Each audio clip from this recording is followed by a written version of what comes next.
ഇന്നത്തെ വീഡിയോ വളരെ short and simple ആയിട്ടുള്ളൊരു വീഡിയോ ആണ്. ക്രിസ്മസിൻ്റെ ഡെസ്ക് മേക്ക് ഓവർ നിങ്ങൾ പറഞ്ഞത് കാരണം ഞാൻ ചെയ്തിട്ടുണ്ട്.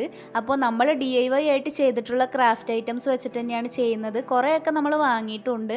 അപ്പോൾ മെയിനായിട്ട് ഡെസ്ക് മേക്ക് ഓവർ ചെയ്യാനുള്ള കാരണം എന്ന് പറഞ്ഞു കഴിഞ്ഞാൽ വൈറ്റ് ടേബിൾ ഷീറ്റ് കിട്ടിയിട്ടുണ്ടായിരുന്നു. അപ്പോൾ അതുകൊണ്ട് മാത്രമാണ് ഞാൻ ഡെസ്ക് മേക്ക് ഓവർ ചെയ്യുന്നത്, അല്ലെങ്കിൽ ചെയ്യൂലായിരുന്നു. അപ്പോൾ നമ്മുടെ ക്രിസ്മസ് ട്രീന് ഒരു കോർണറിൽ വെച്ചിട്ടുണ്ട്. പിന്നെ നമ്മൾ ഉണ്ടാക്കിയിട്ടുള്ളതൊക്കെ ഓരോ സ്ഥലത്തായിട്ട് വെക്കുന്നുണ്ട്. പിന്നെ ഇതൊക്കെ നമ്മൾ DIY ആയിട്ട് ചെയ്തിട്ടുള്ളതാണ്. ഷോർട്സ് ആയിട്ട് മുന്നേ അപ്ലോഡ് ചെയ്തിട്ടുണ്ട്. ഇതെല്ലാം ഇതുപോലെ ത്രെഡിലൊന്ന് ഹാങ് ചെയ്തിട്ട് നമ്മൾ വാളിൽ ഒട്ടിച്ച് കൊടുക്കുന്നുണ്ട് കേട്ടോ. അപ്പോൾ ഇതും നമ്മൾ DIY ആയിട്ട് ചെയ്തത് തന്നെയാണ്. പിന്നെ ഈ ഒരു ലാമ്പ് നമ്മൾ വാങ്ങിയിട്ടുള്ളതാണ് കേട്ടോ. അത് നമ്മൾ ഷോർട്സ് ആയിട്ട് അപ്ലോഡ് ചെയ്തിട്ടുണ്ട്. പിന്നെ ബാക്കി വന്നിട്ടുള്ള ഗാർലൻസ് ഇതുപോലെ നിവർത്തി ഒന്ന് വെച്ചിട്ടുണ്ട്. പിന്നെ ഫേക്ക് പ്ലാന്റ് ഒരു സൈഡിലും വെച്ചിട്ടുണ്ട്. അപ്പോൾ ഇത്രയേ ഉള്ളൂ നമ്മുടെ സിമ്പിൾ ആയിട്ടുള്ളൊരു ഡെസ്ക് മേക്ക് ഓവർ വീഡിയോ ആണ് കേട്ടോ. അപ്പോൾ നിങ്ങൾക്ക് ഇഷ്ടപ്പെടുകയാണെങ്കിൽ ഒന്ന് ലൈക്ക് ചെയ്യുക. ഫൈനൽ റിസൾട്ട് ഇതാണ്.